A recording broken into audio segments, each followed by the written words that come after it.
কুরবানি কয়েক প্রকার আছে। কুরবানি করা ওয়াজিব, নেসাবের মালিক যিনি তার উপরে কুরবানি করা ওয়াজিব। 2 নম্বর কুরবানি করা নফল, নেসাবের মালিক যিনি নয় তিনি চাইলে কুরবানি করতে পারবে, এটা নফল।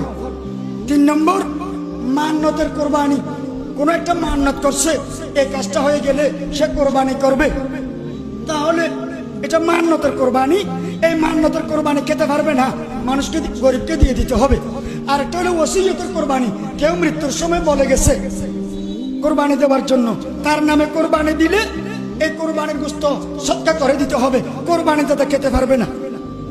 আর একটা হলো কাজা কুরবানি, এতদিন তার উপর কুরবানি ওয়াজিব ছিল, সে কুরবানি দেয় নেই, কাজা দিতে হবে, এটা ওয়াজিব আমল, যে কাজা দিতে হবে।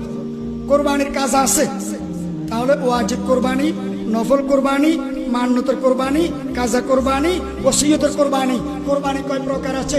5 প্রকার।